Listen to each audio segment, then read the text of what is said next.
que requieren respuestas rápidas y oportunas. Es el caso del acompañamiento que hemos recibido para atender la pandemia del COVID-19, así como también su apoyo, el apoyo de su gobierno y el apoyo del magisterio, porque estamos próximos a iniciar un regreso a clases total, así como también a transitar hacia la efectiva normalización de actividades económicas y sociales en nuestra entidad. Adicionalmente a ello, la colaboración que nos ha brindado la Secretaría de Seguridad y Protección Ciudadana, la Sedena, la Secretaría de Marina, el CNI, para trabajar con nuestros equipos policiales en las investigaciones de los crímenes cometidos contra periodistas, que nos ha permitido brindar una respuesta rápida a los trabajos de inteligencia y captura de presuntos responsables y se siguen aportando resultados a la solución de dichos casos. También le quiero agradecer que por este ejercicio de coordinación con el gobierno federal se nos ha permitido trabajar en la aplicación del decreto que regulariza los llamados autos chocolates en Baja California, lo que nos permitirá tener un mejor control vehicular para combatir el uso ilegal de los mismos. Destaco también que de cara al regreso a clases ha habido un esfuerzo extraordinario con el gobierno federal para ir pagando paulatina y efectivamente el rezago de salarios y prestaciones con el magisterio. Todavía tenemos trabajo pendiente por hacer en este rubro, pero estamos construyendo rutas de cumplimiento de pago de los rezagos históricos de la mano de los liderazgos del magisterio, a quienes les reconozco todo el apoyo brindado para seguir brindando calidad en la educación en nuestro estado. Todo eso y mucho más lo sé y lo sabemos las y los bajacalifornianos. Gracias, presidente, por venir a su estado, a su casa. Gracias por todo el apoyo que le brinda a Baja California. Gracias también a los medios de comunicación que el día de hoy nos acompañan. Buenos días.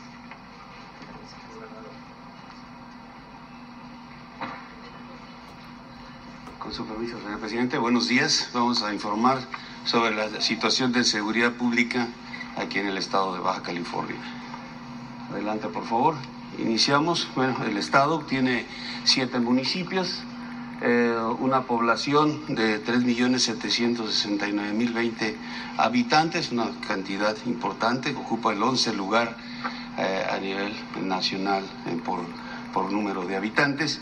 En 3 municipios, Ensenada, Mexicali y Tijuana, ahí concentra un poco más del 90% de su población, 3.4 millones de habitantes. En cuanto a incidencia delictiva, aquí vemos en la gráfica los lugares que ocupan los diferentes delitos. El robo de vehículos tiene el primer lugar a nivel nacional. Estos delitos son por cada 100,000 habitantes, acumulado durante la presente administración y hasta diciembre del 2021, que es la información que tiene actualizada el Secretariado Ejecutivo del Sistema Nacional de Seguridad Pública. Aquí hacer mención que los delitos, aunque tienen lugares importantes, bueno, van hacia la baja todos ellos, solamente cuenta con 2 delitos que están hacia el alza. Ahorita los vamos a ver. Entonces decía robo de vehículos, robo de vehículos en primer lugar. El homicidios dolosos tiene un segundo lugar a nivel nacional, hacia la baja. La trata de personas en segundo lugar también hacia el alza.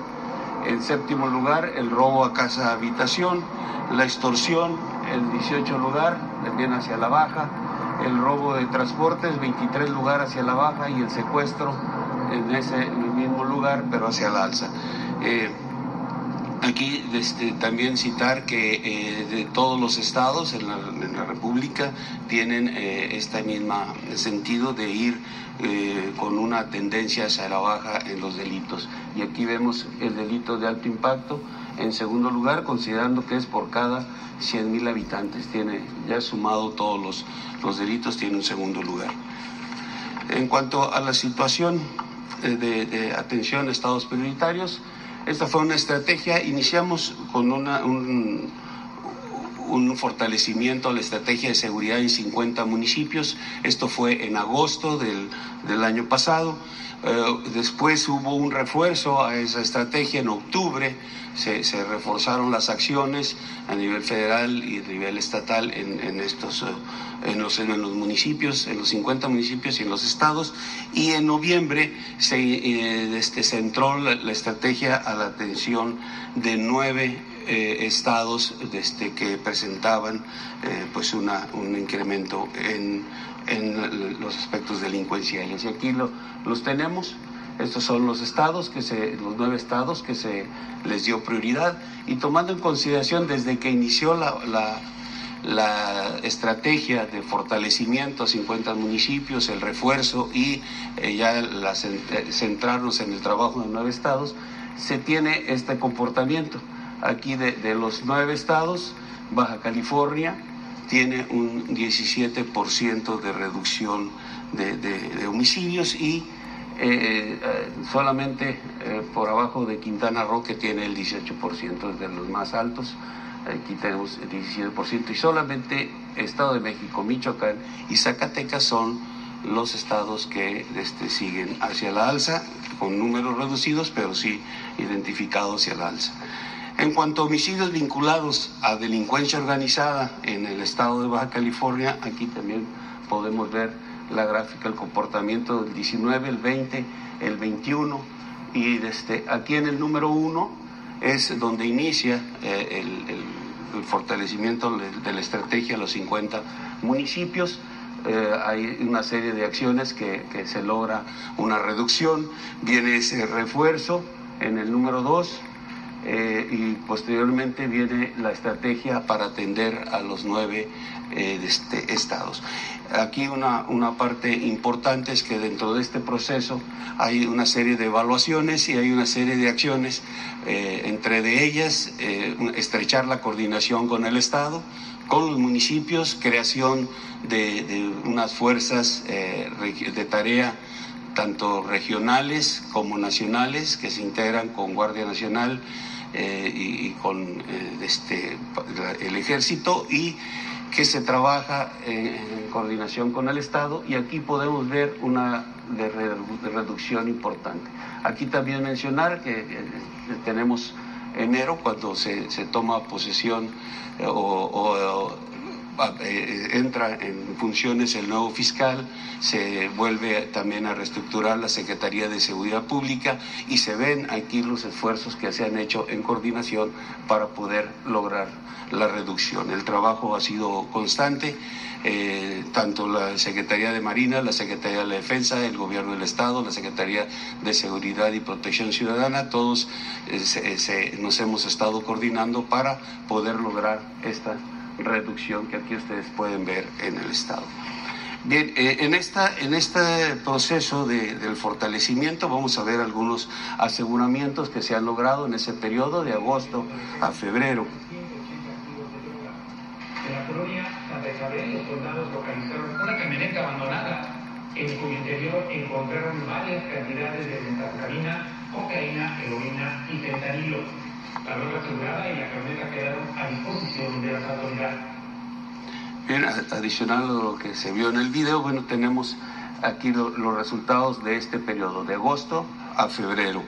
82.901 kilogramos de marihuana, 1.447 kilogramos de cocaína, 31.567 kilogramos de metanfetamina, 74.2 kilogramos de goma de opio, 501 de heroína, 905 de fentanilo, 3.255 detenidos, 688 armas cortas, 506 armas largas. Esto es resultados de la parte de fortalecimiento.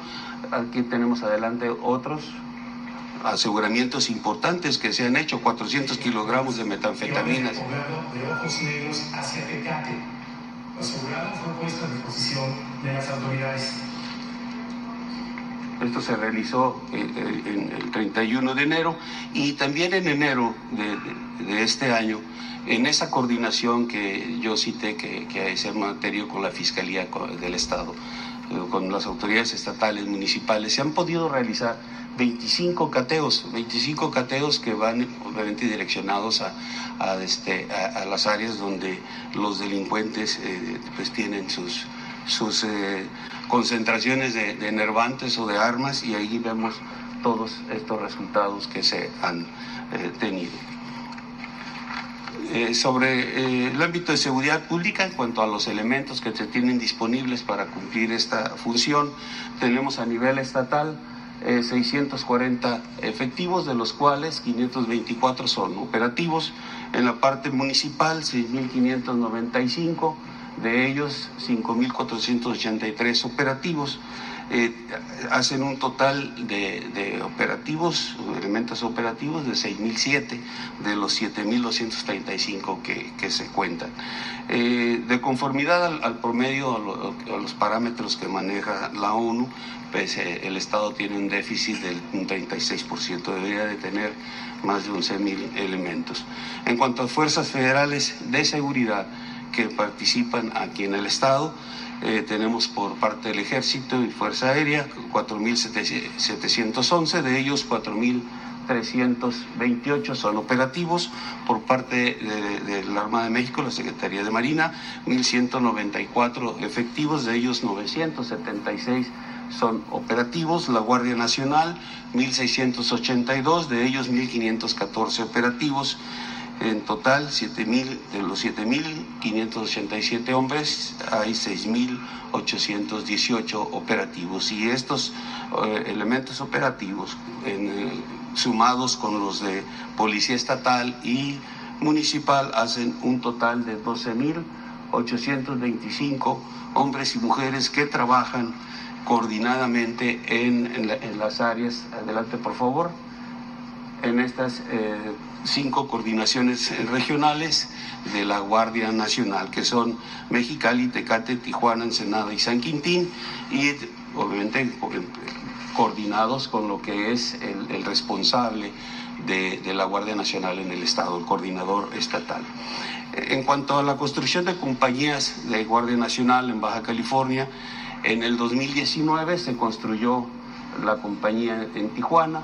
En el 2020 fueron 5 compañías que ya están funcionando: Ensenada, Mexicali, Rosarito, San Quintín y Tecate. Para el 2022 tenemos considerado la construcción de 6 más, que serán 2 en Ensenada, Mexicali, Tecate y 2 en Tijuana. Adicional a esto, hay 5 instalaciones del Ejército que fueron cedidas a la Guardia Nacional para que se establecieran y operaran en las áreas. Estos son en Ensenada, en Mexicali, San Quintín, Tecate y Tijuana.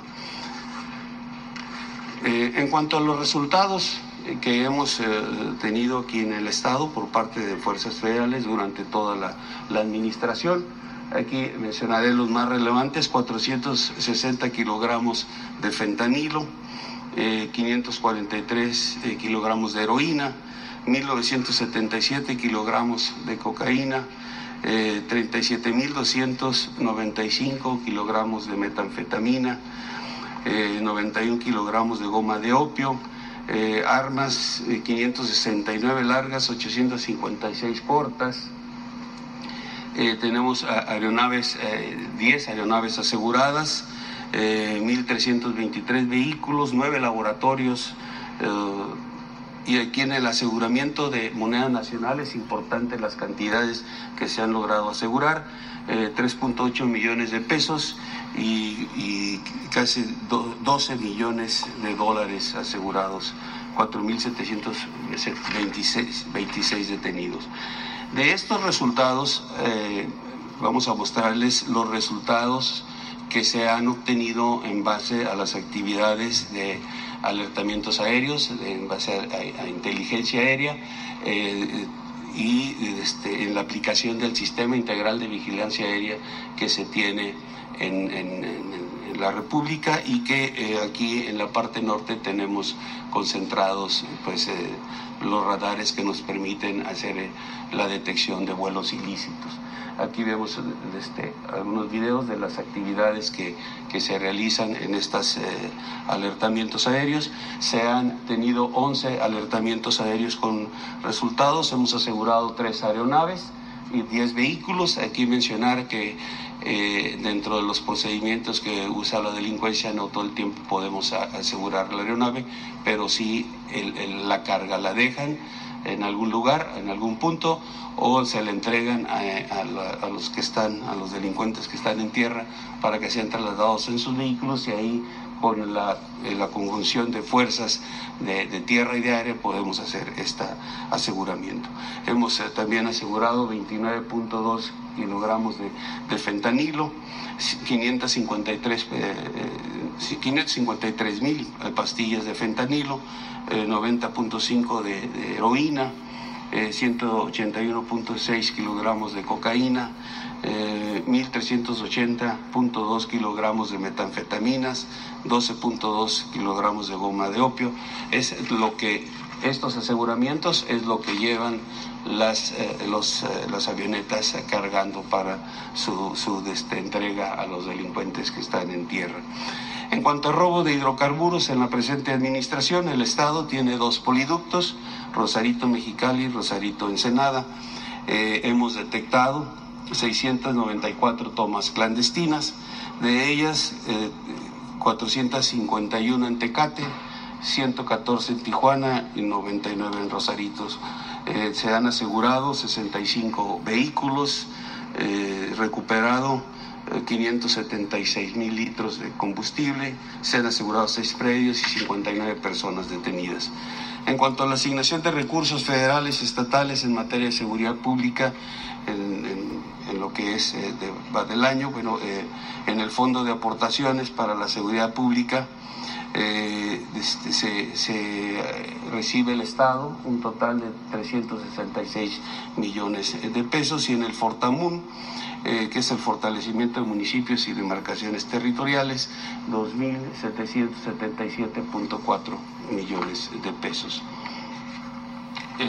Finalmente, en relación a las actividades que realizamos en el Plan DN3, Plan Marina, el Plan de la Guardia Nacional, aquí en el Estado, se han participado con 3.582 hombres y mujeres de las fuerzas, de las 3 fuerzas, con 415 vehículos, 2 aeronaves, 3 embarcaciones, y principalmente se han atendido incendios forestales, lluvias e inundaciones. Eso, señor presidente. Muchas gracias.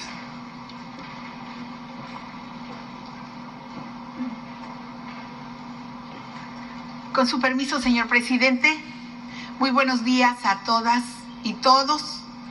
Venimos a informar sobre los avances en las investigaciones de los lamentables homicidios de periodistas que tuvieron lugar en Tijuana y en otros lugares del país. Reiterar nuestra solidaridad con las familias, los amigos y la comunidad de reporteros y medios de comunicación, y decir que de parte del Gabinete de Seguridad existe un compromiso total para dar con los responsables, tanto materiales como intelectuales, porque estos crímenes no pueden permanecer sin castigo. Sabemos de la importancia de atender la demanda de justicia de las familias afectadas y de dar resultados certeros, porque no solo es la responsabilidad y nuestro deber, sino es nuestra convicción.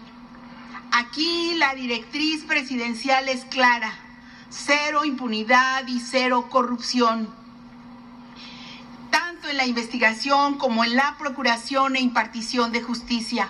Por eso estamos trabajando de la mano con las fiscalías de los estados, la Fiscalía General de la República y el Poder Judicial. Lo seguiremos haciendo porque lo importante es aclarar los hechos y hacer justicia. Hemos puesto a disposición las capacidades de inteligencia, operación e investigación del Estado mexicano en este esfuerzo. No escatimaremos recursos y garantizaremos que no se intenten inculpar a personas inocentes o construir casos ficticios. Aunque esto pueda llevar más tiempo, trabajaremos sin pausa, profesionalismo y compromiso. Detendremos a los verdaderos responsables. Señalar que seguiremos trabajando con el mecanismo de protección de periodistas de la Secretaría de Gobernación para que proporcione apoyo a quienes lo necesiten. Finalmente, decir que el Gobierno de México refrenda su compromiso con la libertad de expresión. A lo largo de nuestra historia hemos luchado por ella y no permitiremos que por medio de la violencia se intente acallar a quienes con su trabajo han contribuido en la construcción de un país más justo. Ahora le doy la palabra al subsecretario Ricardo Mejía para los detalles de los casos.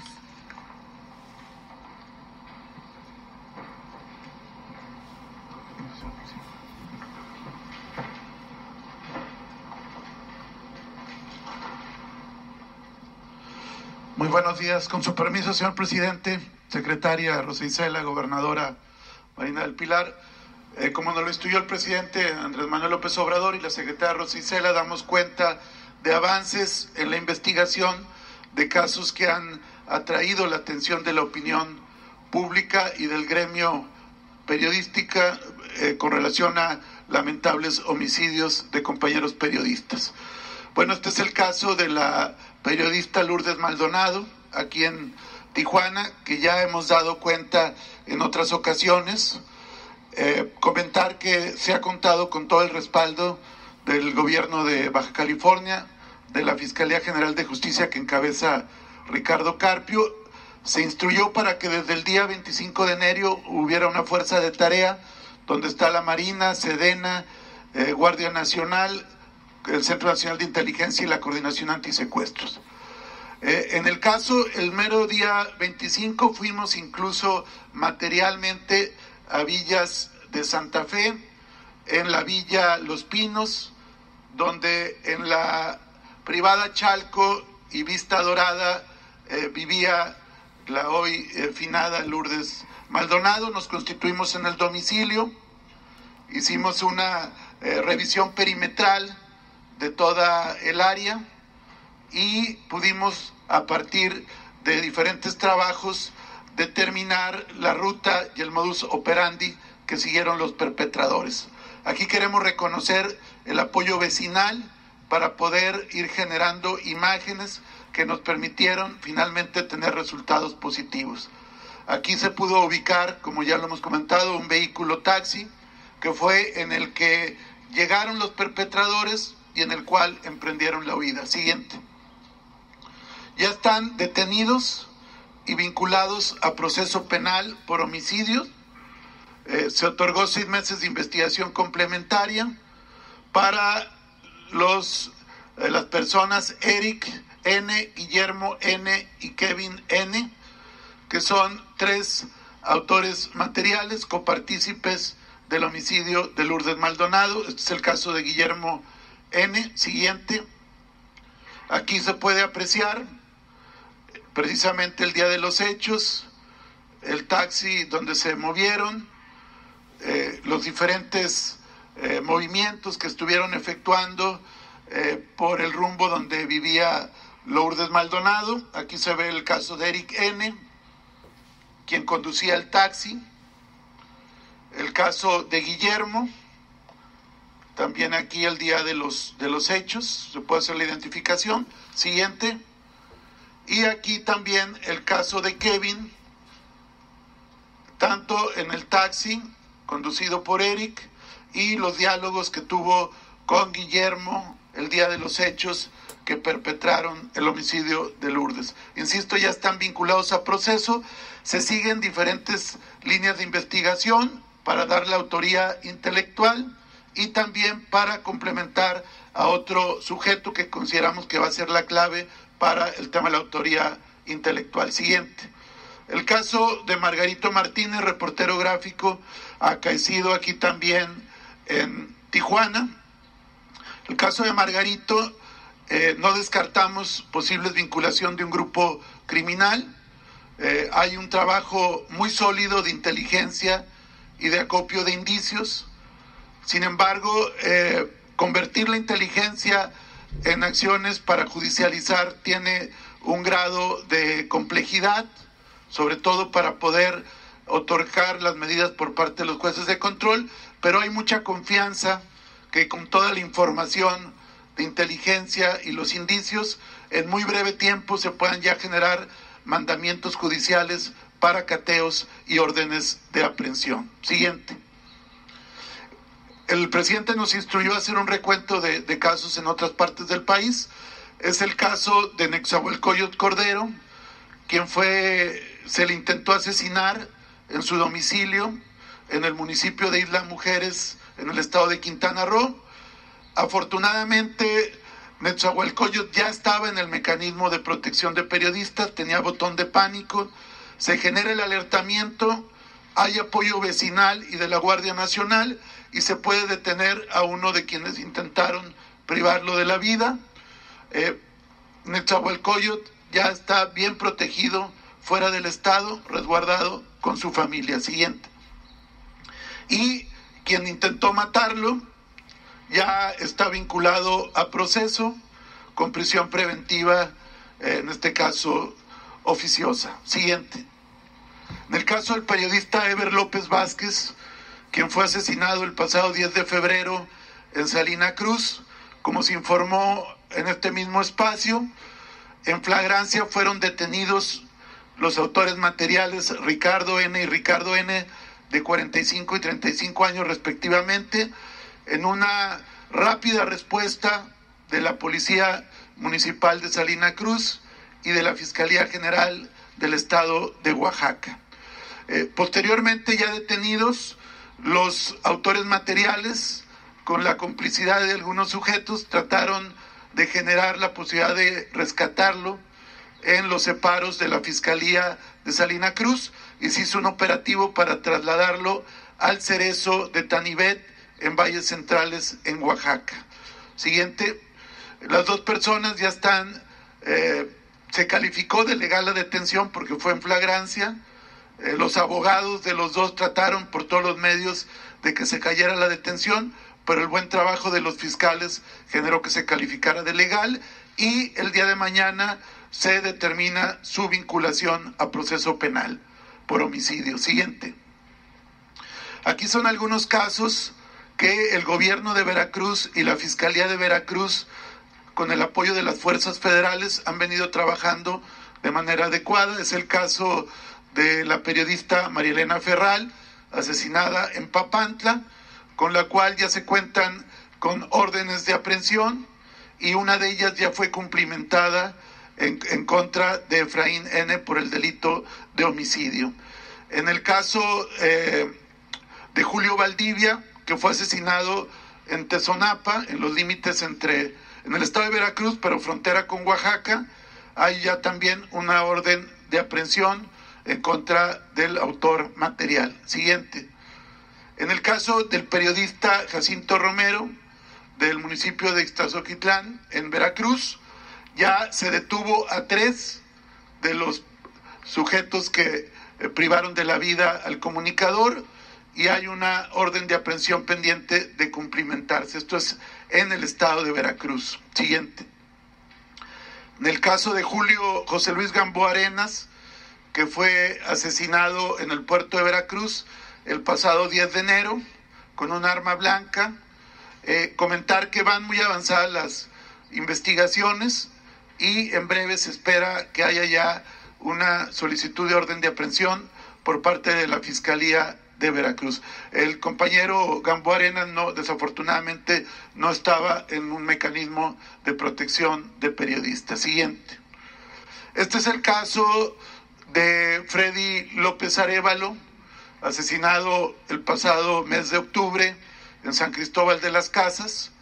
Comentar que con la Fiscalía de Chiapas, con el fiscal Olaf Gómez, estuvimos muy en contacto por órdenes de la secretaria Rosa Isela, y se hizo un trabajo también de reconstrucción con cámaras de videovigilancia y se pudo determinar al autor material y al autor intelectual.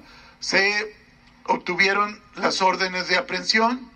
Con posterioridad, el caso fue atraído por la Fiscalía Especial para la Atención de Delitos Cometidos contra la Libertad de Expresión de la Fiscalía General de la República. Sin embargo, desafortunadamente, tanto el autor intelectual, Eder N., alias El Norteño, y Jonathan N., alias El Moc, que fue el autor material, que privó de la vida a Freddy López Arévalo, ambos aparecieron asesinados en enero del presente año en el municipio de Comitlán de Domínguez. Fueron identificados con todos los procedimientos periciales, de tal suerte que tanto el autor material como el autor intelectual fueron asesinados con posterioridad. Sin embargo, el caso no está por concluido y sigue en la Fiscalía Especializada de la FGR. Siguiente. Estos son algunos casos que lleva la Fiscalía General de la República y que amablemente nos comparte la información. Bueno, pues ahí continúa, por supuesto, esta conferencia de prensa realizada en esta ciudad de Tijuana. Quisimos presentarle a usted desde el inicio, puesto que la nota nacional hoy se mudó a la ciudad de Tijuana. Ahí está el presidente, ahí está la gobernadora. Voy a hacerle un resumen después de estos mensajes comerciales. Les sigo informando, la transmisión está en vivo. Vamos a hacer una pausa. Está usted en Mesa Informativa. XCWX 1420, amplitud modulada. En El Florido, abarrotes y carnes. Con nuestros precios, todos ganan. Frijol pinto a granel, $19.90 el kilo. Cebolla blanca, $26.90 el kilo. Azúcar estándar Sulca, 900 gramos, $19.90. ¡Qué barato! ¡Ah! Vigencia al 17 de febrero. Fentanilo, heroína, cocaína, piedra, cristal. No importa qué droga te metas, de todas formas te destruyes. La sangre de las drogas nos mancha a todos. Mejor métete esto en la cabeza. Si te drogas, te dañas. Si necesitas ayuda, llama a la línea de la vida. 800-911-2000. Para vivir feliz, no necesitas meterte nada. Raticida, gasolina, ácido sulfúrico, amoníaco, acetona. No importa qué droga química te metas, todas están hechas con veneno y de todas formas te destruyes. La sangre de las drogas nos mancha a todos. Mejor métete esto en la cabeza. Si te drogas, te dañas. Si necesitas ayuda, llama a la línea de la vida. 800-911-2000. Para vivir feliz, no necesitas meterte en nada. En El Florido, abarrotes y carnes. Con nuestros precios, todos ganan. Queso Monterrey Nacional, $99.90 el kilo. Azúcar estándar Sulca, 900 gramos, $19.90. Papaya Maradol, $24.90 el kilo. ¡Qué barato! ¡Ah! Vigencia al 17 de febrero. Esta es la actitud Neospa. Persistir. Resistir. Y nunca desistir. Esta es la actitud Neospa. No bajar la guardia. Continuar respetando la sana distancia. Y seguir más que nunca todos los protocolos dentro y fuera del gimnasio. Porque Importante. Regresamos con la conferencia del presidente de México. Reitere, el que no se permite impunidad para nadie. Esa es una diferencia, considero importante, con relación a los anteriores gobiernos. Nosotros no establecemos relaciones de complicidad con nadie. Y el que comete un delito de Juan Nelcio es Espinosa, investigado y castigado, sea quien sea. hemos cuidado mucho el que no se presente nosotros no lo que impunidad sucedía en anteriores gobiernos, en el periodo neoliberal, de que se asociaba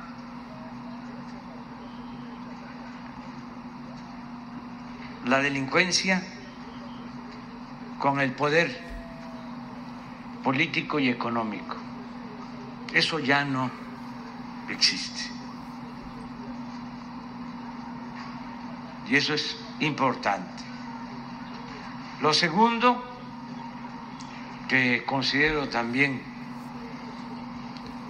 relevante, es que el Estado no es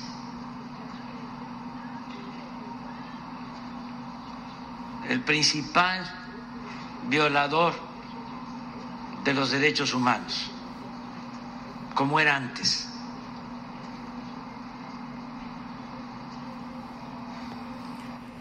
Regresamos a la conferencia con el presidente de México. Está enumerando dos aspectos fundamentales. El primero dijo, no hay impunidad, y estas son sus palabras, se hará justicia sea quien sea, los autores materiales. Y el segundo, que el gobierno de México no es el primer violador o el principal violador de las garantías individuales en México.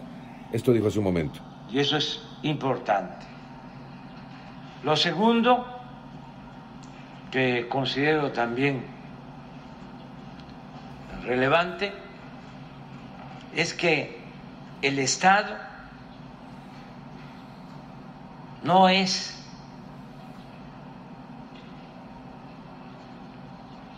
el principal violador de los derechos humanos.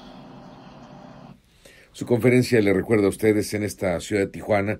Vamos a actualizarnos en precisamente la presentación del presidente de México ante medios de comunicación y seguramente en la sesión de preguntas y respuestas. Somos iguales.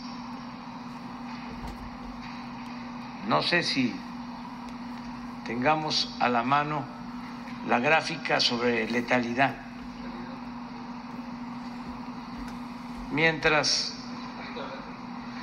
Porque esto ayuda mucho a que no nos confundan.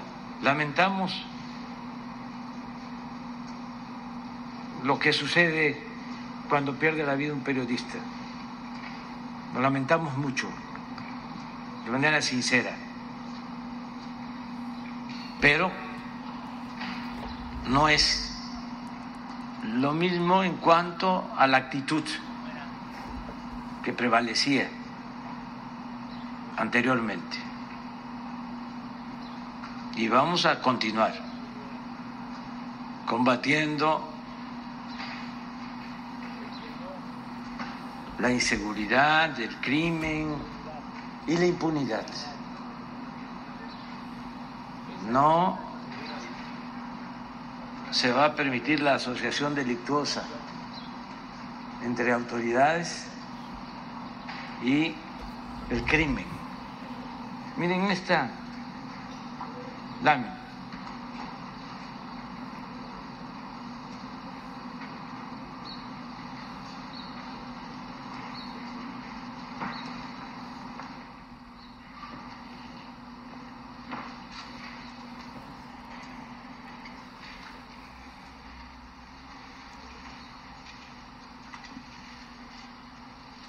...2011... en enfrentamientos, 1.412 fallecidos.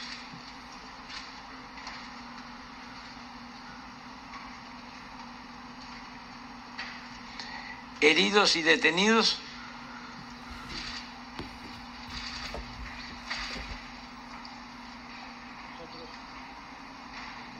1.127.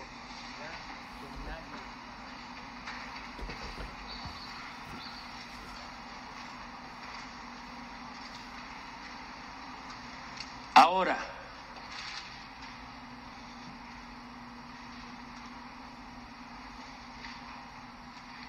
heridos y detenidos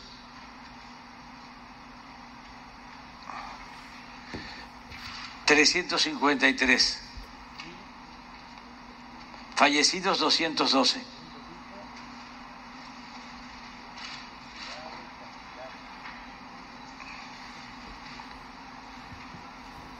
En general. Entonces, informar a los integrantes del gremio de periodistas del país que van a mantener protección y que no están solos.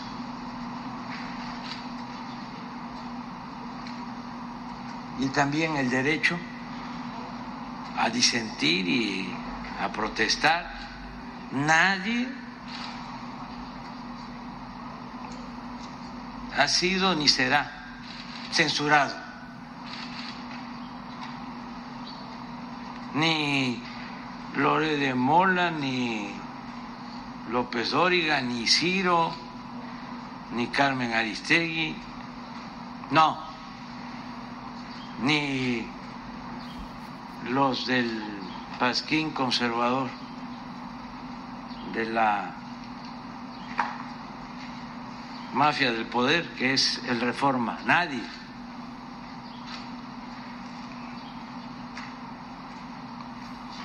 Que no se olvide lo que pasó con Carmen Aristegui, que no se olvide lo que le hicieron a José Gutiérrez Vivó, los que ahora se rasgan las vestiduras de manera hipócrita. Lo único que estamos planteando es que todos debemos de ejercer nuestra libertad de expresión y el derecho de réplica, porque hay un poder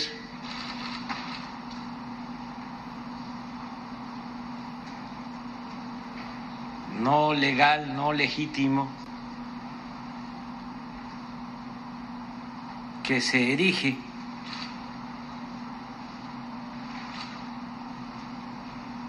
como grupo de presión para enfrentar los movimientos de transformación o de cambio, los movimientos en beneficio del pueblo, los movimientos en contra de la corrupción. Inmediatamente los potentados conforman un poder mediático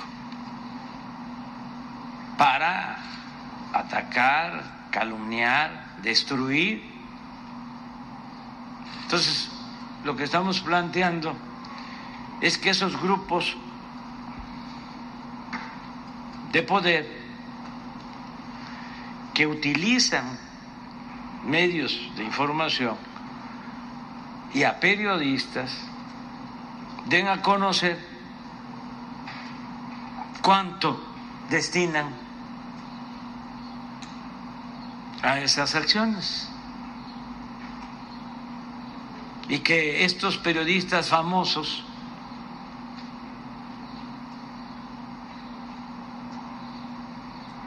que son alquilados para defender estos intereses y golpear a opositores, den a conocer cuánto ganan, porque obtienen muchísimo dinero, son mercenarios de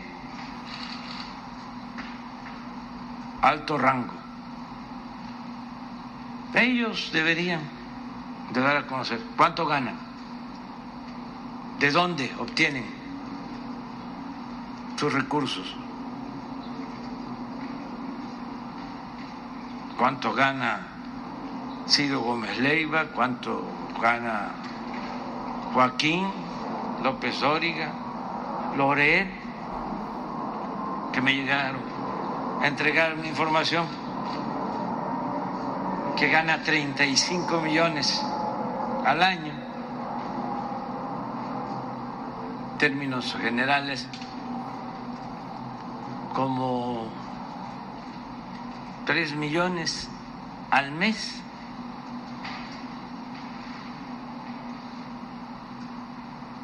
Pero nada más es sus ingresos. ¿Cuánto gana Jorge Ramos? ¿Por qué no lo dice? Porque no defienden al pueblo. Eso es un cuento. Defienden a grupos de intereses creados. Defienden a quienes hacen jugosos negocios al amparo del poder público, a quienes se dedican a la corrupción o a solapar la corrupción.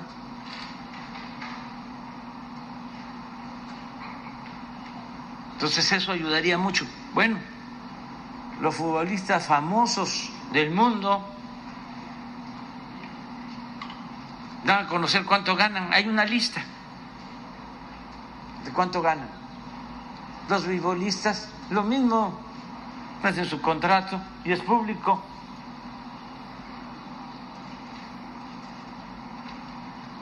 ¿Y por qué no lo van a hacer estas personas? Además hay otro asunto que no vamos a dejar de tratar, y si es necesario se lo voy a plantear al presidente Biden, porque toda la campaña en contra nuestra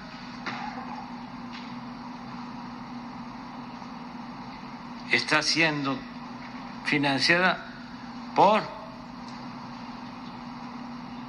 traficantes de influencia de México que en el pasado vendían medicinas y hacían jugosos negocios, empresarios que no pagaban impuestos, y también por el gobierno de Estados Unidos, que les da dinero a estas asociaciones, como la de Claudio X González y otras. Eso es una actitud injerencista. Ningún gobierno extranjero debe intervenir en los asuntos de nuestro país. Se debe de respetar nuestra soberanía. No somos colonia, no somos protectorado, somos un país libre, independiente, soberano. Y además yo represento una autoridad legal y legítimamente constituida.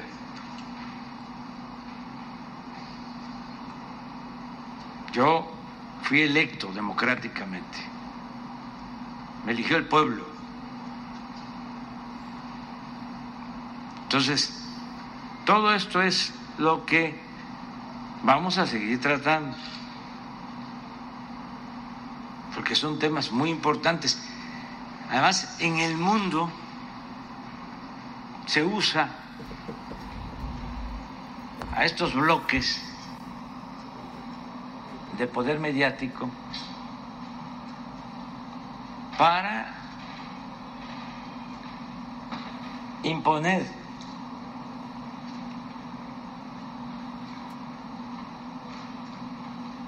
procedimientos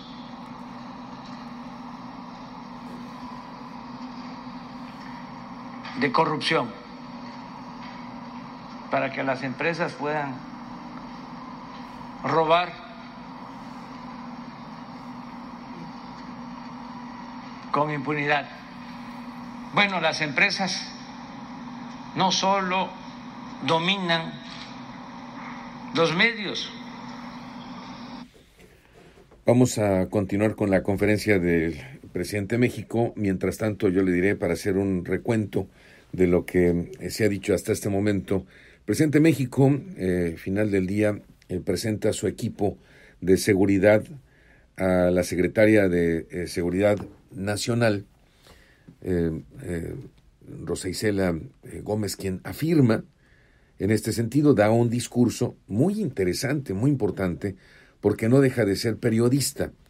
Ella fue periodista, ahora es funcionaria pública de alto nivel, la Secretaría de Seguridad Protección Ciudadana a nivel República Mexicana, y señala que habrá protección a los medios de comunicación. El presidente de México lo reitera en este ambiente en el cual hay agresiones importantes contra los compañeros que cubren cotidianamente la noticia.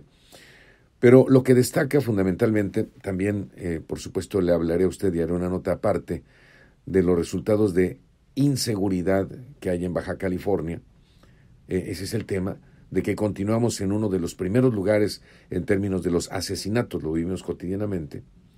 Punto medular, punto fundamental en este sentido, es que falta un cuarto sujeto por detener a fin de cumplimentar la información que se tiene de carácter jurídica respecto al asesinato de mi compañera Lourdes Maldonado. Este cuarto sujeto sería la clave para revelar así la autoría intelectual del asesinato. Y vamos, obviamente, encima de la investigación, sin presionar, viendo que avanza, por supuesto. Dijo que este jueves ofreciera información. Vamos a las preguntas de mis compañeros aquí en la ciudad de Tijuana. En este momento el presidente está designando quién puede preguntar. Están en este momento en el cuartel Morelos.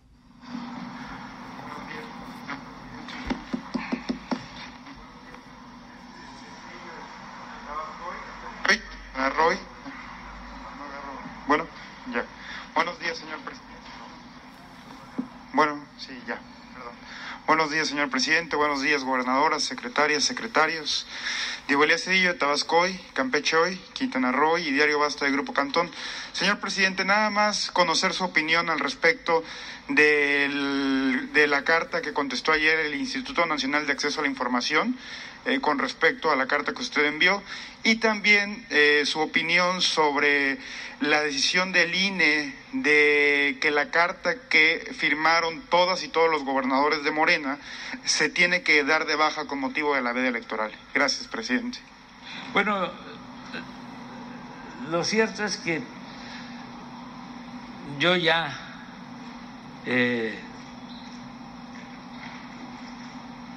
presentía que iban a responder de esa manera por su actitud desde que se fundó ese instituto.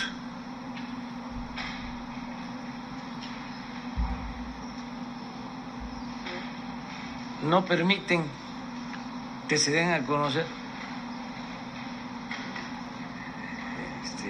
informes sobre lo que ganan los periodistas famosos, que también es una minoría. La mayoría de los periodistas gana muy poco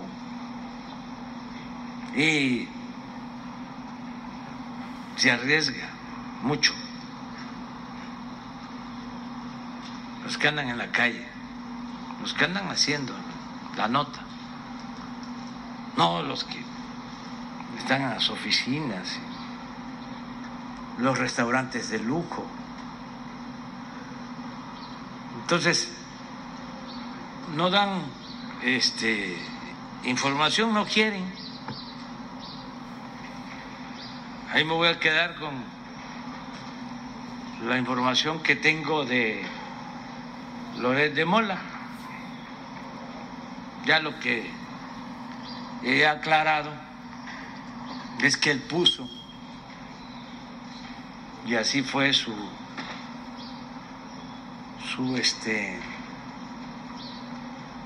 frase, ¿no?, de defensa. o en eso se sustentó. Él puso de que era una exageración. Si quiere y me lo autoriza, lo doy a conocer. Si él me lo autoriza. Nada más para probarle que no es una exageración. Que sí puedo probar que recibió en el 2021 35.200.000 pesos y que tengo todas las facturas y todos los comprobantes.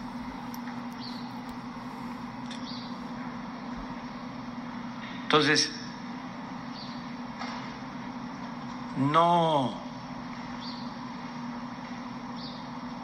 lo aceptó la transparencia.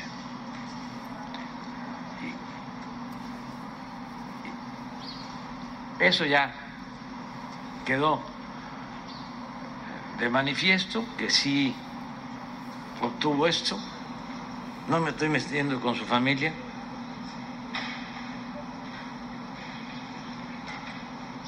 Me gustaría que solo diera a conocer, pero por voluntad propia, sus bienes. ¿Cuántas casas tiene? ¿Cuántos departamentos? ¿Cuántos en México? ¿Cuántos en el extranjero?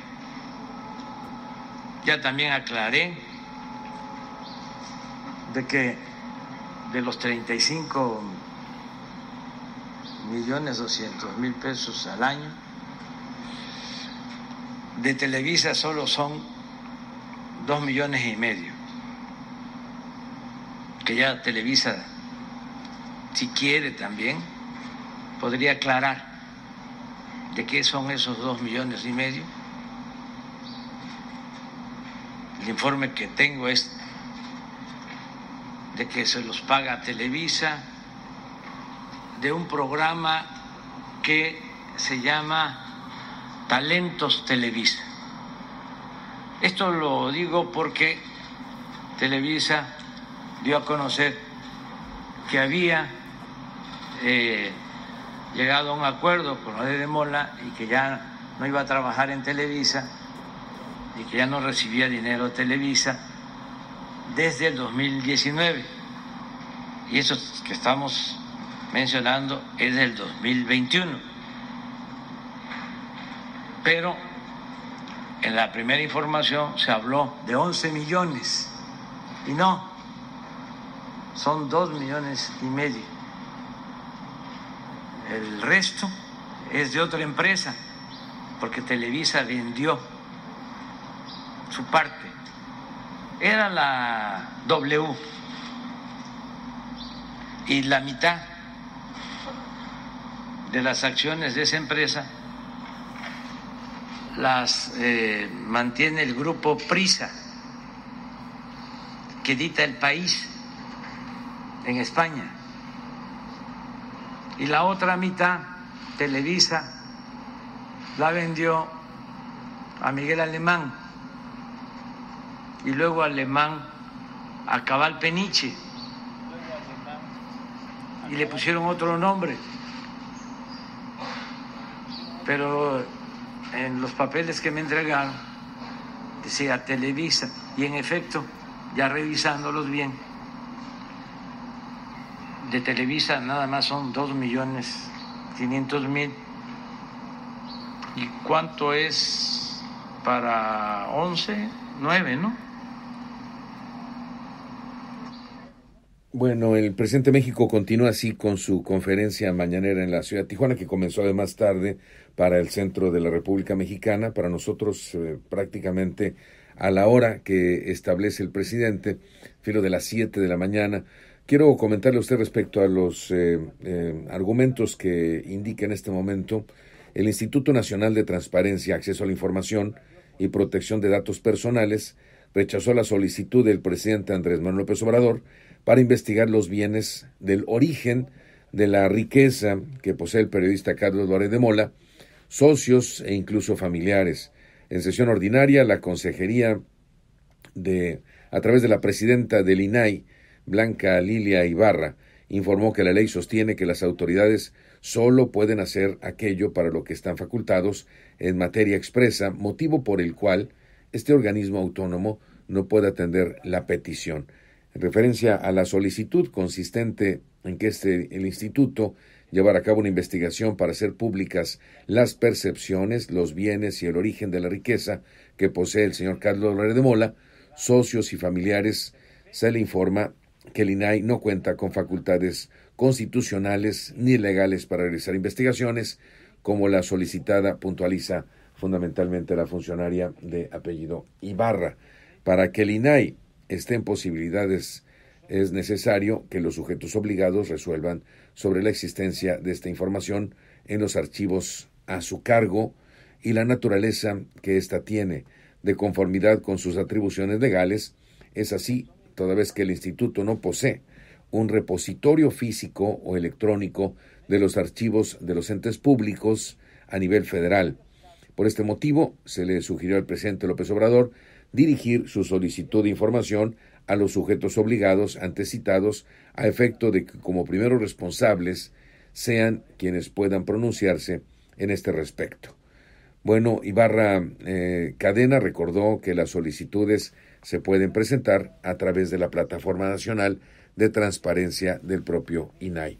Una controversia a la cual se llegó fundamentalmente cuando reveló el salario y bueno, estima que la naturaleza de esta percepción no proviene fundamentalmente del derecho a la información, sino lo establece en este sentido el hecho de pertenecer a grupos golpistas de su administración. Eso ha mencionado el presidente de México.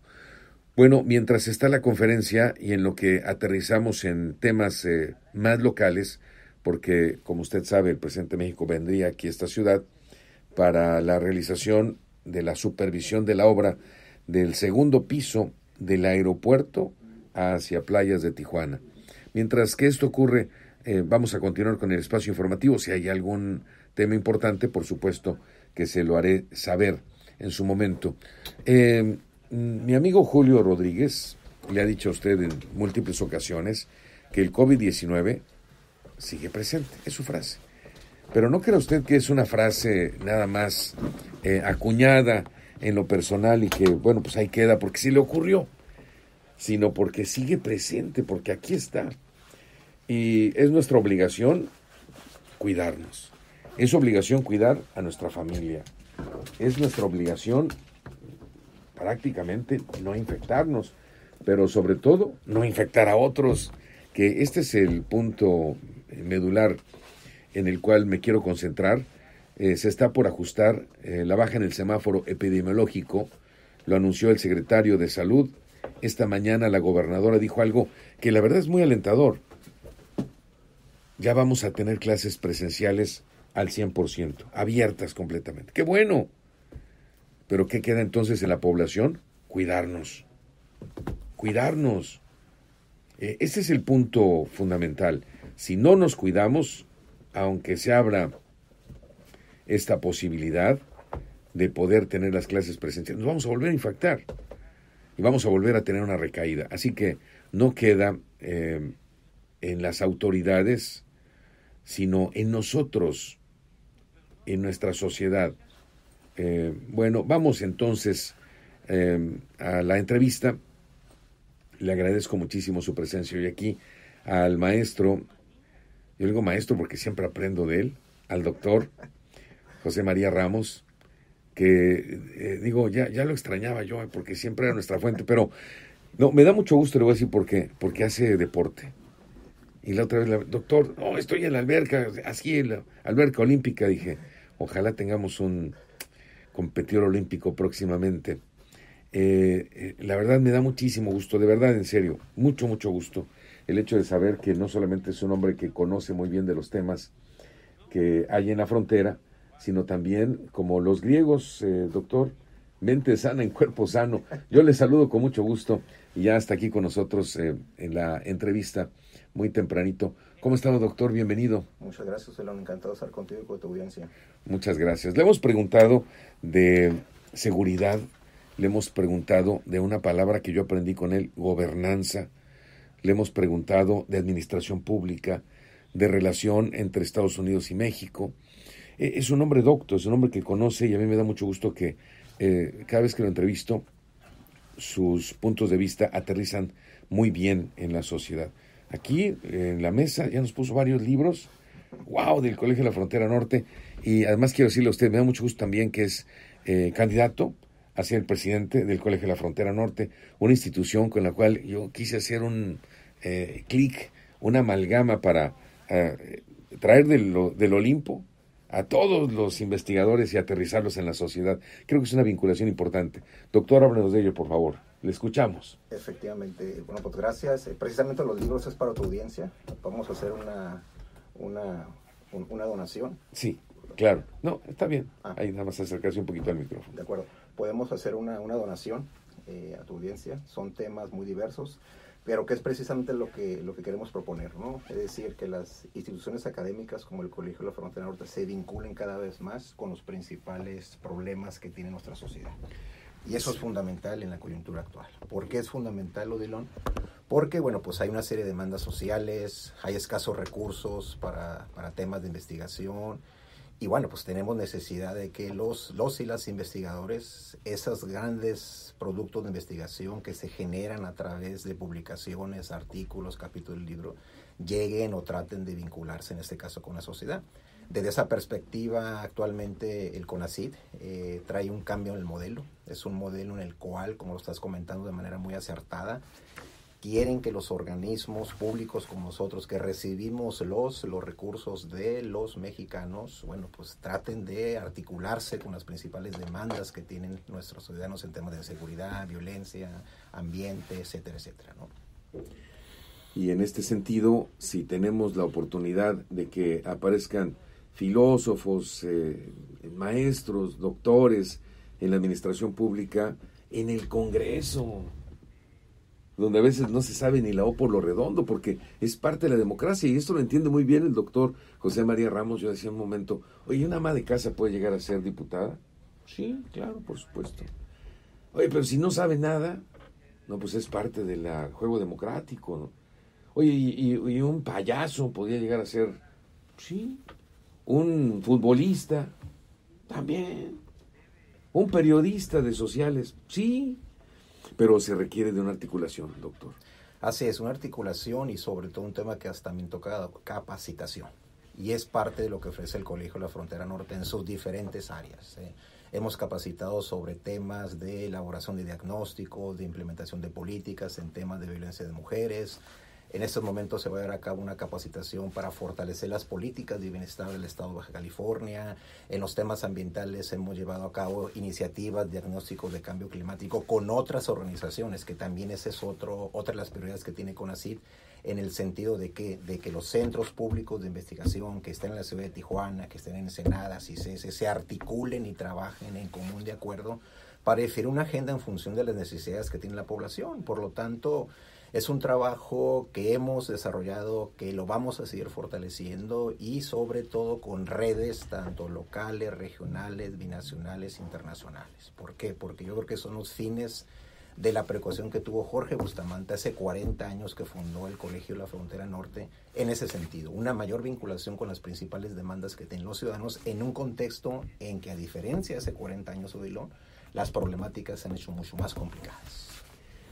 Pues ahí está el gran reto, y yo quiero comentar a usted que nos está escuchando, si nos llama a la línea telefónica para que le obsequiemos un libro del Colegio de la Frontera Norte. ¿Cuáles son los temas, doctor, que trae usted ahí? Mira, en primer lugar, un tema que me parece muy importante y que tiene que ver con lo que estás comentando de la solución de problemas, es el tema de la gobernanza. Es decir, en dos sentidos la gobernanza. Cambio en los modelos de gestión para generar valor, para atender las demandas sociales, y el otro tema que es fundamental en nuestras sociedades plurales y democráticas. Cómo avanzamos en la generación de consensos con los diferentes actores que se tengan, ¿no? Aquí está el libro, mire usted, para mis amigos que nos están viendo en Facebook, ahí está, Gobernanza. Doctor, yo, ¿me puedo quedar con uno? Sí, claro, son varios. No, son varios. Antes de que salga, le voy a decir por qué. Es importantísimo para mí poder leer sobre gobernanza, y sobre todo un comparativo importante entre Brasil y México. Así es. Así que bueno, pues ya aquí yo me quedo con uno. Usted háblenos por teléfono, hay más. Y esto, Dylan, me parece también muy importante. Es un libro que aborda uno de los temas que actualmente caracterizan nuestras sociedades, el tema de la inseguridad, la violencia. Hacemos un comparativo con Colombia. Hay que recordar que Medellín y Bogotá tuvieron problemáticas muy agudas hace varios años. Por lo tanto, actualmente ellos están avanzando en una serie de temas en beneficio de nuestras sociedades. Y bueno, el comparativo es relevante, pero sobre todo que estamos planteando demandas concretas. Lo que tenemos que hacer los organismos públicos de investigación como el colegio es articularnos con el quehacer que están haciendo los actores locales, estatales, federales, porque es parte de nuestro quehacer. Y este es un texto muy interesante, Odilon, para nosotros que tenemos playas de Tijuana. Hay que recordar que cerca del 30% de los municipios mexicanos están ubicados en zonas costeras. Este libro habla de un comparativo de la gobernanza costera que debería existir en el caso de Tijuana, un comparativo con Huatulco. Huatulco está considerado como uno de los mejores destinos turísticos, pero sobre todo que han trabajado modelos de gobernanza. ¿En qué sentido, Vilo? En el sentido de ponernos de acuerdo autoridades, sociedad civil, sector empresarial, para beneficiar, para embellecer nuestras áreas turísticas. Por lo tanto, eso es un tema central. Central, sí, además muy actual para nosotros. Y finalmente, otro libro. Finalmente, sí, fíjate, esta es una de las últimas compilaciones que llevamos a cabo en el Colegio de la Frontera Norte, en esas alianzas que queremos fortalecer con actores de nuestra región, pero también de América Latina, que es otra de las prioridades que tiene CONACYT. Aquí estamos haciendo un análisis de las principales regiones fronterizas de América Latina en temas que sin duda alguna son centrales. Bien, entonces, ¿cuántos libros tenemos, doctor? Estos son todos los que tienes aquí, tú te puedes quedar con algunos y están todos estos. Bueno, vamos a donar. Ahí puedes hacer el ejercicio de gobernanza que consideres sí, ¿verdad? Más atinado. Bueno, pues entonces, democráticamente hablando, que ahorita nos vamos a hablar de democracia, que sí, es buena la democracia, es mala. Dicen que no hay democracia silenciosa, y a veces digo, si 50 personas están de acuerdo, otras 50 también, y una se pasa a esas otras 50, y son 51, y los 49 que quedaron dicen, no, fraude, hombre, ¿cómo es posible? Una de cada dos está en contra, que nos ha pasado en un momento determinado. A veces dices, no, pues mejor no hay democracia. A tus hijos le dices, ¿dónde vamos? Si son 10 hijos y 5 quieren ir a un lado, otros 5 quieren ir al otro, de pronto dices, no, ninguno de esos lugares, vamos a otro mejor. Todos quedan peleados. ¿Nos hace bien la democracia, doctor? Totalmente. Creo que es parte de los retos del presente y futuro inmediato, y sobre todo ahí lo vinculo con el tema de la gobernanza. ¿En qué sentido? Que la capacidad que tienen que tener los actores de ponerse de acuerdo sobre una serie de prioridades. ¿Y cuáles son las prioridades? El problema es que tenemos muchas prioridades: inseguridad, violencia, contaminación, desempleo, y ahí es en donde los centros públicos de investigación tienen que dar propuestas. Dos de los últimos textos, Odilon, que hemos estado trabajando con investigaciones es un tema de economía creativa y laboral. ¿En qué sentido? Es un análisis de las propuestas que tenemos que dar a nuestros jóvenes graduados de nuestras tanto escuelas públicas como privadas, en el sentido de vincularse con alternativas laborales. Entonces, economía creativa te genera una diversidad de alternativas en función de qué, de tus habilidades, de tus competencias. Ahora el reto es cómo articulamos eso con las propuestas que tiene el sector educativo, con el interés de los y las jóvenes de trabajar en algo, ¿no? Y sobre todo los centros académicos, que es ahí donde pues, es el tema central, ¿no? Que lo que estés estudiando trate de vincularse con las demandas y necesidades que en ese caso tienen nuestras sociedades. Y eso resolvería muchos problemas, la vinculación de las demandas sociales y la capacidad de gobierno que se tiene, pero con la consejería, por supuesto, de aquellos que sí saben. ¿Quién es José María Ramos? Pues José María Ramos es baja californiano de Mexicali, con 33 años de residencia aquí en esta ciudad de Tijuana. Pues de los 40 años que tiene el colegio, que va a cumplir 40 años, somos la segunda generación. Por eso una de nuestras propuestas es un cambio generacional en la forma de concebir el trabajo, en la forma de relacionarse al interior de la propia organización, en la forma de generar consensos al interior de la propia institución, y para eso, ¿qué es lo que se tiene? Pues capacidades directivas, hemos estado trabajando en los últimos años, desde hace como 15 años en el Departamento de Administración Pública como director en 2 ocasiones, director de Asuntos Académicos, director de Vinculación. Por lo tanto, consideramos que tenemos las capacidades directivas para un mejor ejercicio de la institución en función de los retos del presente y futuro inmediato y sobre todo considerando todos estos temas que estamos hablando, generación de consensos al interior de la institución, pero también con los distintos actores gubernamentales que son nuestros financiadores. Sí, somos un centro público de investigación y los ciudadanos están esperando, pues qué tipo de propuestas están ustedes articulando para atender estos problemas de desempleo, del tema del COVID, para la inseguridad, para el tema de adicciones.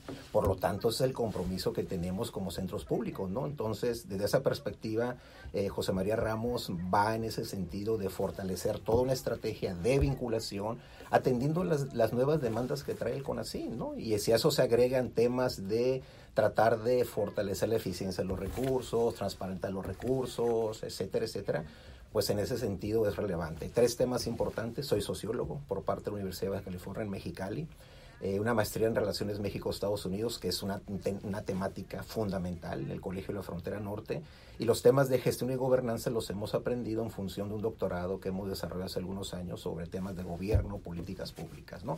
Esa es otra parte que también le hemos dejado de lado a Charlotte Dillon, en el sentido de la relevancia que tenemos los centros públicos de proponer, de articular, de sensibilizar qué tipo de políticas públicas son las más adecuadas. Lo que te comentaba en este momento, unos colegas ahorita están haciendo una capacitación con el gobierno del Estado para fortalecer la política de bienestar, que es una prioridad estatal, pero también federal. Y aquí el reto, ¿cuáles son? Son una serie de criterios muy puntuales: focalización, priorización en función de algunos colectivos, pero también que se generen demandas. O sea, el tema de la eficacia de los pocos o muchos recursos que se tienen es una parte fundamental, ¿no? Entonces, es algo de lo poco, lo mucho que podemos ofrecer en esta articulación, en estos consensos, pero sobre todo en este cambio generacional que me parece muy importante, partiendo de lo que se ha hecho de manera correcta en el pasado, en estos últimos 40 años. No vamos a reinventar una institución, sino reconocer lo que se ha hecho y a partir de ello avanzar para los próximos 5 años. El Colegio de la Frontera Norte tiene mucho que ofrecerle a la sociedad, tiene mucha investigación.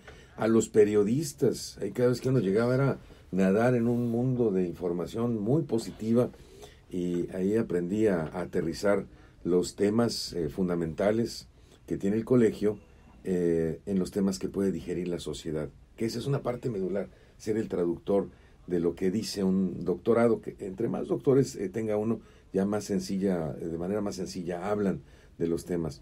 Ahí por las licenciaturas, los maestros, con todo respeto, todavía tienen palabras muy rimbombantes que no se entienden. Llega un doctorado, un postdoctorado, vuelves a aterrizar en la sociedad. Por algo en los Estados Unidos le dicen PhD, un grado filosófico. Doctor, ¿qué deportes le gusta hacer a usted? Pues me gusta correr. De hecho, ahorita vengo de correr de la playa. Gimnasio, nadar.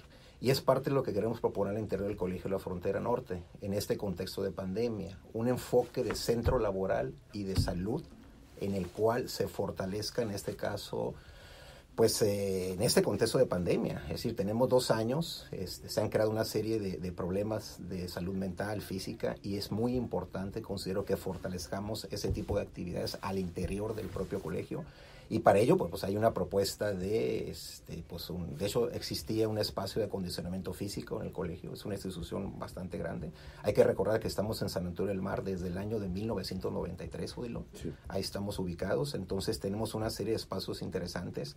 La idea es que este enfoque de salud sea un enfoque transversal, porque va a fortalecer la calidad de vida de nuestros estudiantes, de nuestro personal administrativo, de nuestros académicos, y eso se ve reflejado en la sociedad. Es decir, yo creo que es un punto, además de propuestas de política pública. El tema de salud, como lo estabas comentando, debe ser un enfoque transversal, porque eso beneficia a quién, a la familia, tus relaciones de pareja, tus relaciones al interior, y se lo articulas del deporte como parte del bienestar y como parte de las políticas públicas que se deben de trabajar en los 3 niveles de gobierno. Estás incidiendo en ¿qué? En el tejido social. Claro. Es un poco lo que comentábamos hace algunos días con el secretario de Educación, la importante de darles alternativas educativas, pero también de un mejor mejoramiento personal y mental a nuestros jóvenes en un contexto en donde, bueno, la pandemia nos ha generado una serie de aspectos interesantes, pero sobre todo ver las oportunidades. Y además recorrer desde el estacionamiento donde llega usted hasta la última aula, ya es hacer ejercicio, de veras, porque las instalaciones están puestas sobre una colina prácticamente, ¿no? Con una vista bellísima, una oxigenación impresionante. Bueno, doctor, entonces, ¿cómo se hace el proceso de selección del presidente del Colegio de la Frontera Norte? ¿Ya están definidos los candidatos? ¿Cuántos pueden ser? Así es, pueden ser los candidatos que sean. El día de ayer ya se formalizó los candidatos.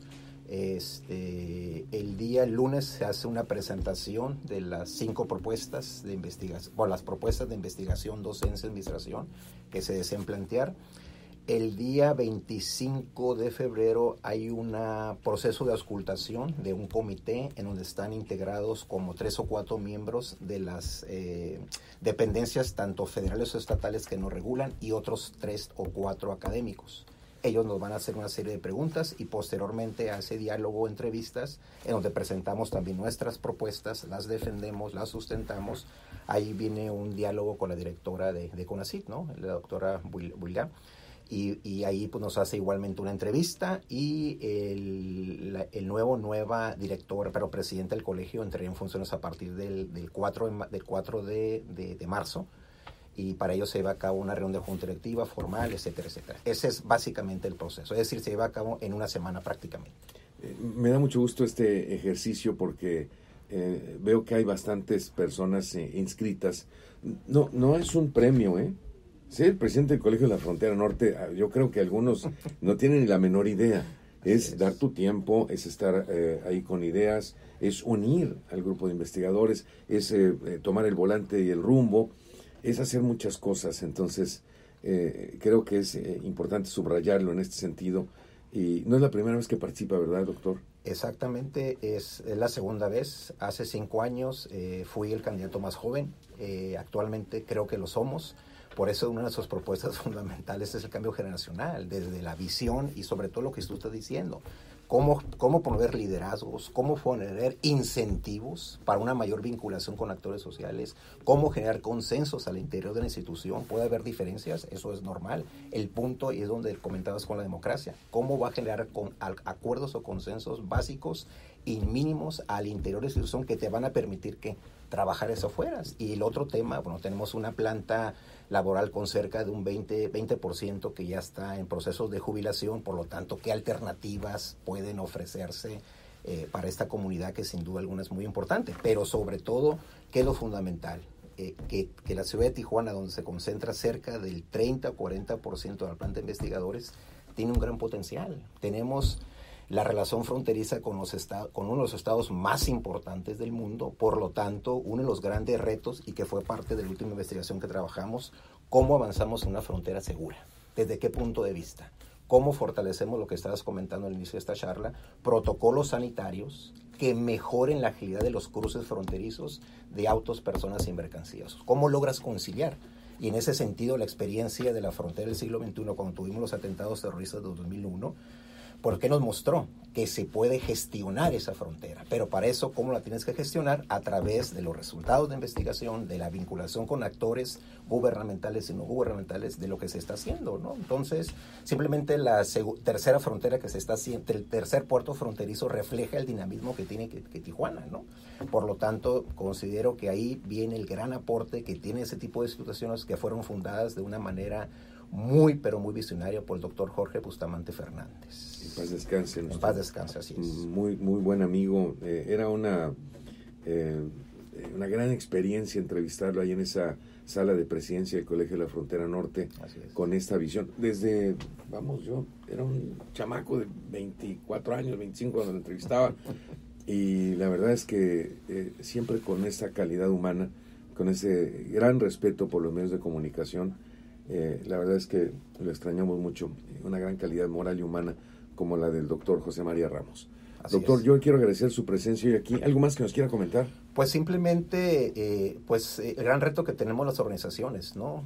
que nos hagan observaciones, que nos evalúen, que nos exijan, y en ese sentido pues es la respuesta que tenemos que ofrecer a la sociedad. Y yo creo que el reto del presente y futuro inmediato del Colegio de la Frontera Norte es lograr una mayor vinculación con las demandas gubernamentales, con las demandas sociales, con las demandas de la sociedad civil, y para ello pues las capacidades, los resultados de investigación es parte del reto del presente y futuro que se tiene que hacer. Agradecido como siempre, doctor, esta es su casa, y también públicamente decirle que a nombre mío, a nombre de la empresa, siempre agradecido por la disposición que ha tenido para abordar los diferentes temas que quiero conversarle a usted de pronto así en unos minutos. Doctor, está pasando esto, por favor, su opinión. Y tiene que, abuso a veces de la amistad y de la capacidad que tiene el doctor, pero siempre ha estado vigente como fuente de información importante este programa. Gracias, doctor. Sin ningún problema, encantado de seguir colaborando. Muchas gracias por la invitación. Gracias y muy buenos días. Vamos a estar al pendiente de esta elección interesante en el Colegio de la Frontera Norte. Pausa, regresamos con ustedes, está en Mesa Informativa. Muy bien, mi doc, excelentísimo, me da mucho gusto.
está informando sobre Lourdes,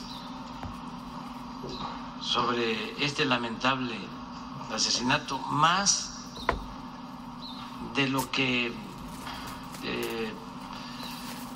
se acostumbraba o se utilizaba de pretexto con el llamado debido proceso, porque lo que queremos es que haya información. No tenemos nada que ocultar, nada absolutamente, y no hay impunidad. Entonces, se está informando. Si el Ministerio Público,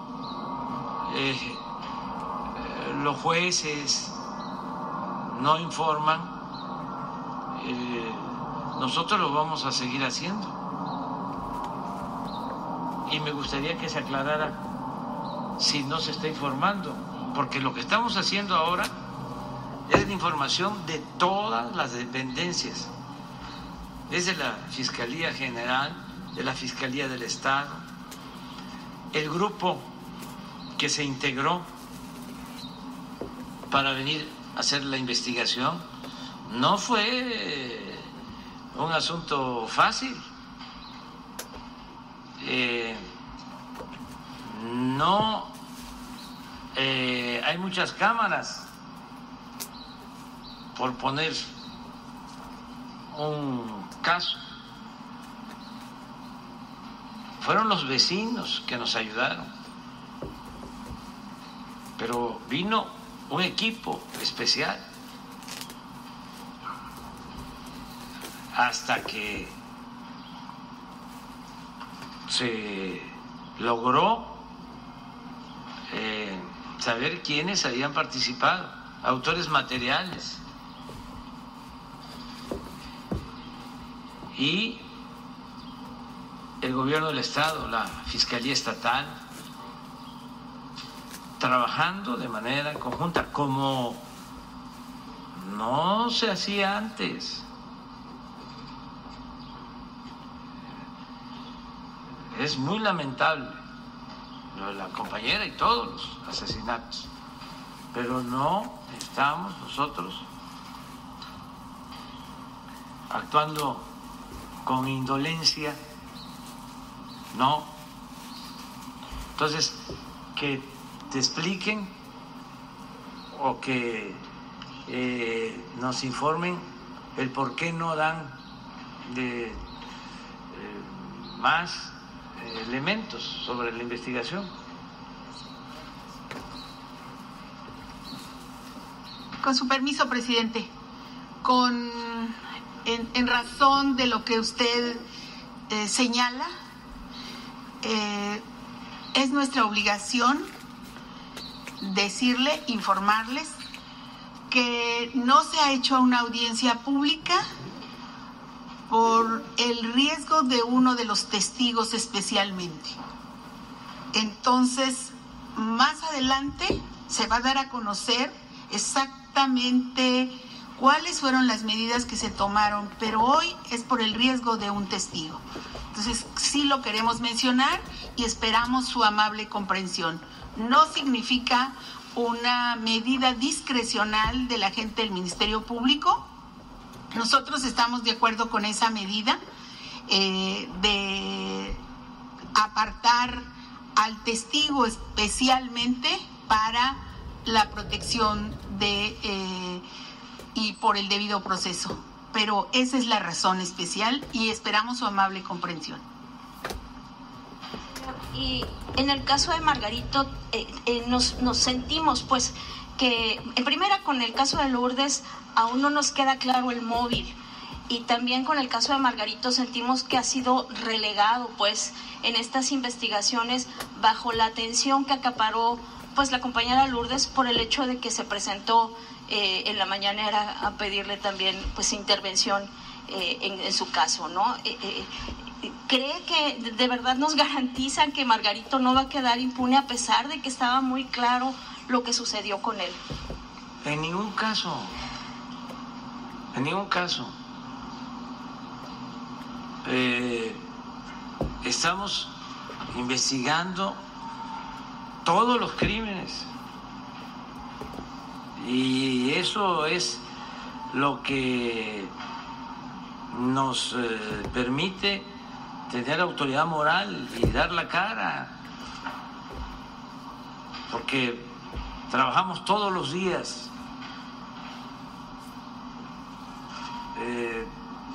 Yo personalmente recibo el reporte diario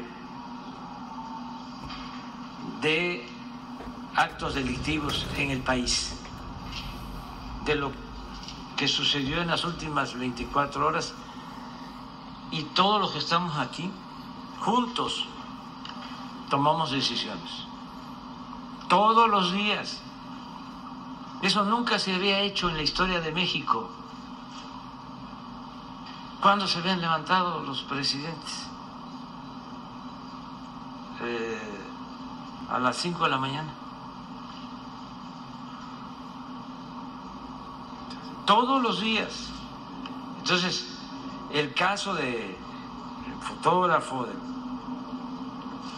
compañero Margarito, todos los casos son investigados y no van a quedar, y no es un asunto de que porque se dio a conocer en la mañanera lo de la compañera Lourdes o porque está protestando el Washington Post, el New York Times. No, es un asunto nuestro de convicciones. Nosotros venimos de luchar en favor del pueblo, en favor de la vida. Sabemos muy bien que el principal de los derechos humanos es el derecho a la vida.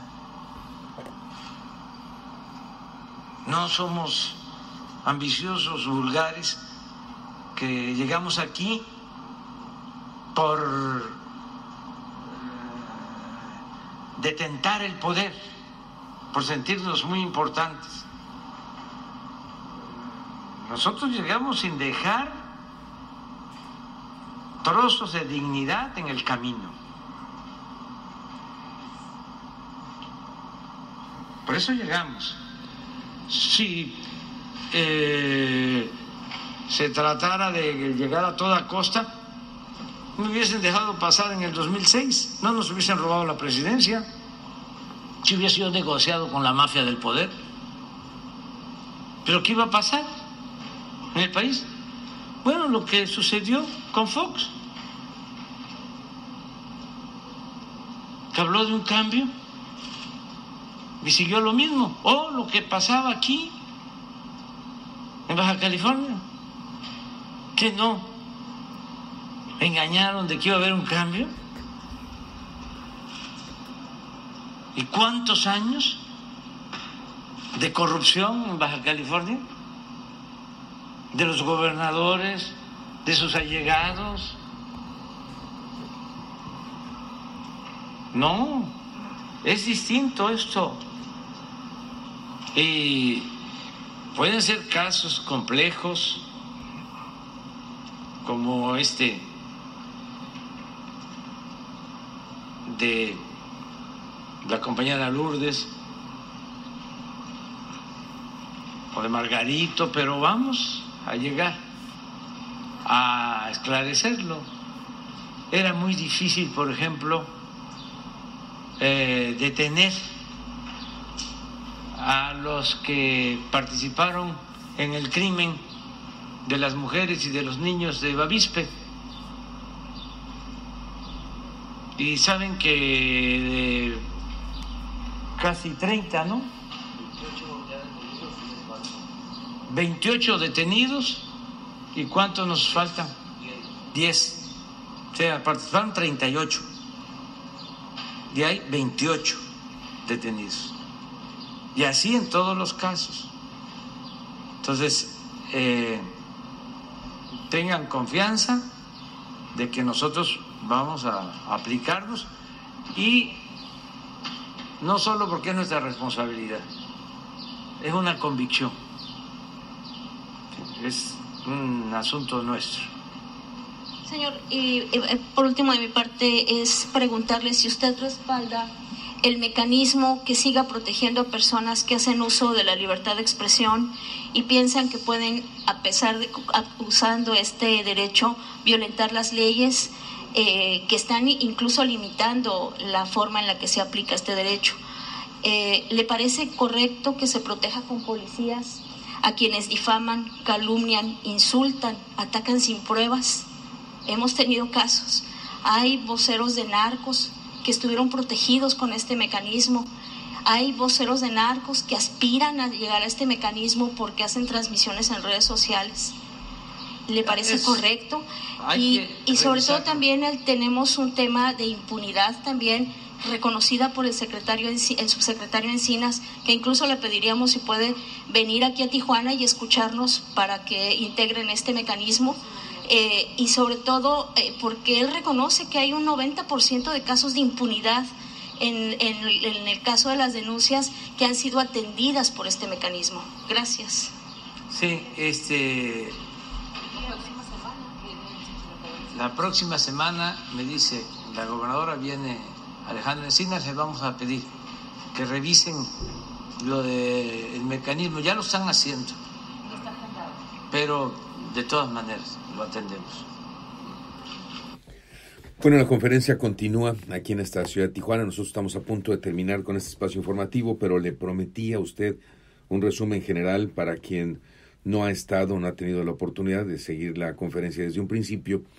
Decirle a usted que en primera instancia la gobernadora Marina del Pilar Ávila Olmeda habló específicamente de la apertura de la administración de Baja California a las clases presenciales de manera abierta y definitiva. Estamos a punto de cambiar al semáforo amarillo, naranja, posteriormente al verde, y con ello, bueno, prácticamente las actividades se reanudarían. Pero le volví a decir a usted hace un momento, el virus sigue presente, por lo tanto usted tiene que cuidarse, a pesar de los esfuerzos que hace la propia autoridad. Mire usted, de la situación en la cual nos encontramos después de la llegada del presidente de México, en términos de la información que aporta el Ejército y la Secretaría de Seguridad a nivel nacional, Baja California ha reducido en un 17% su estatus de violencia. Esto considerado los robos de vehículos, robos domiciliarios, en fin, a como nos encontrábamos el año pasado. Son los datos que otorga la Secretaría de la Defensa Nacional a través del secretario, general secretario, y las fuerzas federales de seguridad establecidas en esta zona fronteriza, de acuerdo con la información que ofrece la Sedena y la CEMAR, el Ejército, la Fuerza Aérea, la Guardia Nacional, la Guardia Estatal, juntos hacen un total de más de 12,000 elementos en esta zona fronteriza. Es decir, que prácticamente, si cada corporación habla de la necesidad de tener más elementos, en conjunto, esto se ha superado. Lo que falta es coordinar. Los elementos que a mí me faltan, me los puede prestar Guardia Nacional, o bien la propia Secretaría de la Defensa Nacional. Ojo, si vamos a hacer un buen trabajo, un trabajo de verdad, si no, pues entre menos elementos estén aquí, que se den cuenta de lo que estoy haciendo, mejor. Al contrario, aquí solito, no nadie. Pero si se va a hacer un trabajo real, entonces préstame elementos. Claro, acompáñame en los operativos. Este es el punto. No puede alegar nadie que no haya suficiente fuerza policial. Más de 12,000 elementos, perdóneme usted. Más de 12,000. Son 6,818 en total, considerando pues el establecimiento de las propias autoridades federales. Pero sume usted la estatal y la municipal, que son otros 6,000, entonces tenemos 12,000. Fuerzas federales hay aquí, 6,818. Ya. Fuerzas locales, entre estatal y municipal, 6,007. Total, 12,000 elementos. ¿Suficientes? Pero por supuesto que sí.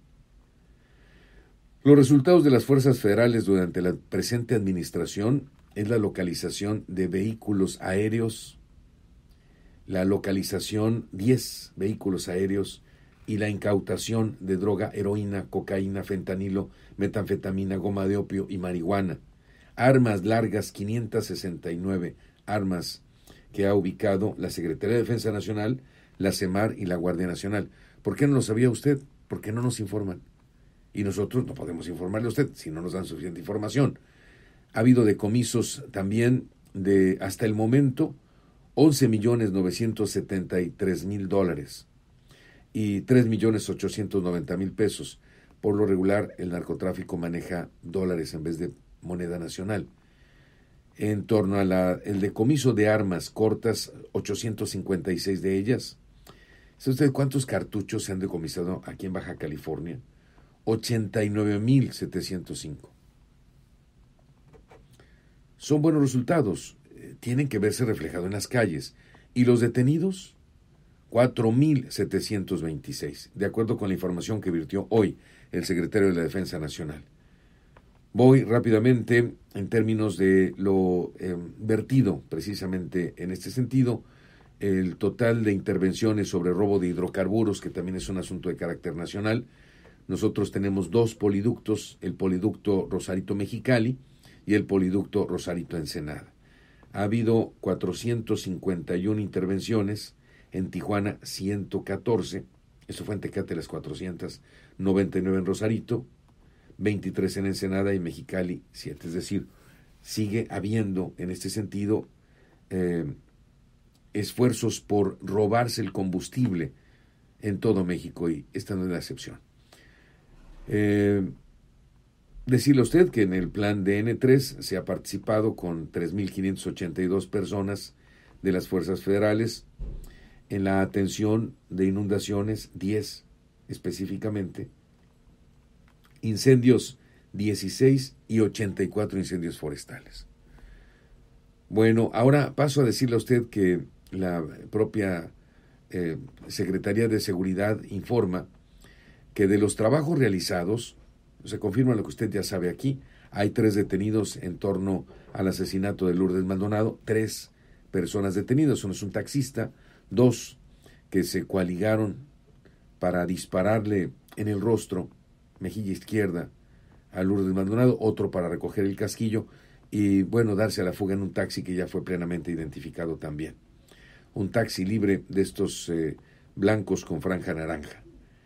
De esta investigación, de este tema, del homicidio de la periodista María de Lourdes Maldonado López, ocurrido el 23 de enero pasado, se deriva pues la presentación de estos sujetos ante juez. Falta uno, se dijo hoy en la conferencia de esta mañana, para que ese dé pie a la ubicación de él, los o las autores materiales de este asesinato. Falta uno. Ese es lo revelador de esta conferencia. Lo demás usted ya sabe. Hay personas procesadas, uno es Eric, otro es Guillermo. Ya se sabe que este fulano, Eric, es el taxista, Guillermo es prácticamente el que acciona el arma y Kevin es quien levanta el disparo. Son plenamente identificados con algunas cámaras, ya se conocen también sus antecedentes y también se habló, por supuesto, de los asesinatos de otros compañeros de medios de comunicación. El presidente de México dijo que no va a haber impunidad. Afirmó además que quien cometa un ilícito, el que comete un delito, es investigado y castigado sea quien sea. Sus palabras fueron: nosotros no estamos en relaciones de complicidad con nadie, y el que comete un delito es investigado y castigado sea quien sea. Compañeros de medios de comunicación hoy le solicitaron al presidente de México que en verdad se haga justicia, no solamente para el caso de Lourdes Maldonado, sino también no se olvide el caso de Margarito, el cual habría sido asesinado con un arma, como usted sabe muy bien, utilizada en otros homicidios, prácticamente escondida 2 años y vuelta a utilizar ahora para ultimarlo y quitarle la vida. Este es el tema, es el resumen de la presencia del presidente de México hoy aquí en la ciudad de Tijuana. Acudirá más tarde a la aduana y después de esto, bueno, viajará a las otras aduanas de la parte norte de la República Mexicana, en la confluencia con los Estados Unidos. Ya nos vamos, le agradezco muchísimo el foro de su atención, está usted informado, pásela muy bonito, gracias Julio, y nos escuchamos mañana, Dios mediante, y muy buena suerte, amigos y amigas.